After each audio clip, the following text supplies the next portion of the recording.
Shammer, a little bit over a week left until week 1. I mean, overall, the progress for the defensive line, how would you say you guys have come since the first week of August?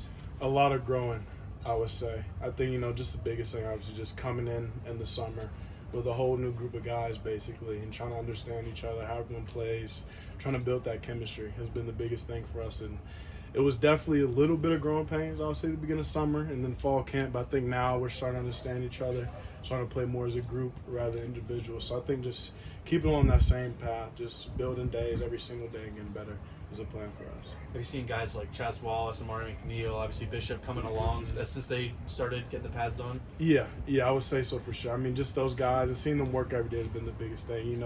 Coach Sal is always going to push us every single day, no matter what it is, from the little things to the big things. So I just think him and then us as a group want each other to get better, and just the want to, that I think is the biggest thing for us, because everyone wants to be great. So we all push each other in the room. Coach Sal is always going to push us, so we all keep growing together. The staff has leaned on you for your leadership. Is that a role that you had at Dartmouth, that pretty natural for you to lead guys? Yeah, I would say so. Especially at Dartmouth towards my senior year, especially. But I mean, I think I grew as a leader from there, and here now I can really just jump into that role. I guess I would say early on in my Dartmouth career I wasn't so outspoken, so I was just more to myself, more lead by example than vocally. But here, I think especially with everyone coming in, this new group of guys, I have to be that vocal leader while also leading by example. So just doing both, but accepting that role and living up to the fullest in it. As TCU is right around the corner, have you seen things click for the defense, either on the line or just overall? I would say so, especially. I mean, just like today, just like understanding concepts, playing faster. I think that's been the biggest thing for us. Like I said, everyone coming in, is learning a whole new defense in the summer is not the easiest thing to do. So just everyone just really trying to understand and helping us be able to play faster has been the biggest thing for us. And I think as we continue to learn the plays, we continue to learn the concepts, and now practicing for TCU, just like us being able to do it has allowed us to play faster, play better, play smarter. Is it nice to have both Sal and Nick kind of have both perspectives? Maybe a younger guy who can connect with you, and maybe a lot of wisdom and experience. What is that experience like playing for both those guys? It's great. I love both Coach Sal and Coach Williams. I mean, just them. I mean, you'd think because Coach Sal's older, he wouldn't have as much energy. That is not the truth at all. He brings it every single day along with Coach Williams. So just having those two sides, the younger coach, being there, especially learning from Coach Sal, but also teaching us and helping us get better each every day. And then Coach Sal obviously being hard on us every single day from both of them. I think it's been the biggest thing with him, the outside linebacker, coming over to us, or Sal with us and going to outside linebacker. It's just that really big combination between the two of them that's made us a better defensive line. We've heard really good things about Tajay McCoy off the edge so far at this camp. I mean, as a true freshman, what impresses you so much about him?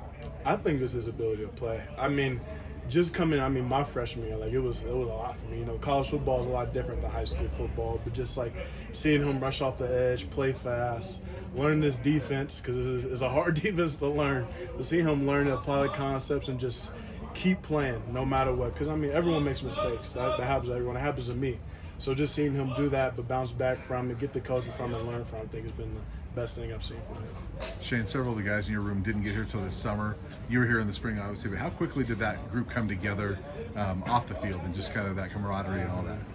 I think off the field we came together well. I think the biggest thing for us was just truly learning how we play together. But ever since we came this summer, it was there was no strife between anyone. We all knew we were going to have to compete for spots, but just having that, but also playing with each other, seeing each other outside of all this practice and lifts and everything, and being with each other has been really great for us, and just building that chemistry for us has been the best.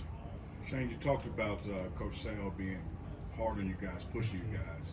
In that leadership role, you often step in and kind of translate between him and the players, to cool both sides down. Talk about that part of your leadership. And his communication. Yeah, Coach Sal's communication is definitely unique, I would say, amongst the coaching staff. But that's him, and he's like that with everybody. So you have to respect, no matter it's me, because he's got on me many times today too. So he gets on everybody. I think just making sure everybody understands. My dad always used to say to me, "Listen to what I'm saying. We'll hear what I'm saying to listen to it. We'll listen to what I'm saying to hear." So we just take in what he's saying, but don't hear the way that he's saying it to you. So I think that's the biggest thing for everybody to understand when he says something to us, because he's going to say it in his way every single time, no matter who it is. So you just have to take the coaching and learn from it. How's the run stopping game coming along for you guys? Run defense? defense? I think it's been good. I think it was a little bit rough early on, just trying to understand, gap responsibilities, checks, and stuff like that. But I think like today, especially, like we're starting to understand it better. Call out plays that might happen, and then really run fit very well, especially up front, and then the linebackers filling holes better. So I think it's just growing pains a little bit. But after that, we just understood like what we need to do, understand the concepts, where the linebackers need to fill, how we need to be more disciplined up front. Shane, it's been a long offseason of this thing building. You guys are about a week away from getting on a plane for Fort Worth. How excited are you and this team for game day just being right around the corner? Crazy excited. I mean, I think you can feel around here, especially. I mean, just like we always say, stacking days. But I mean, now like it's here. Like I remember in the spring, it was like 170 some days away. Like, oh, it's so far. But it's like what 8-9 days away now. So I mean, it's here basically. So it's just getting excited, preparing for it, and doing what we said we were gonna do. Has the experience of playing for Coach Prime lived up to everything you thought it'd be? I mean, you had Michael Irvin yesterday, T.O., I mean, how was all that then? Yeah, I would say for sure. And then just like me, as a big fan of Michael, I mean, that's the playmaker. I mean, when I saw him come, it was just like, I feel like a little kid. Like all the stories my dad told me, seeing all his like speeches that he gives, even when he does like the commentating and stuff like that, like his speeches before the game always got me. So I just had to go up and shake his hand yesterday. But aside from that little rant, but yeah, I mean, it's been great. Just like him bringing all the experience. I mean, the experience himself. I mean, like Coach Prime as our head coach. No one else can say it in the country. Just having him be there for us every day and just trying to push us to make us as great as we can be and as great as we want to be, I think. I mean, I appreciate it so much now, but I think even now, like, one day I'll be like, man, I should appreciate it more. Thanks, Shane. Thanks, Shane. Hey, Shane. Thank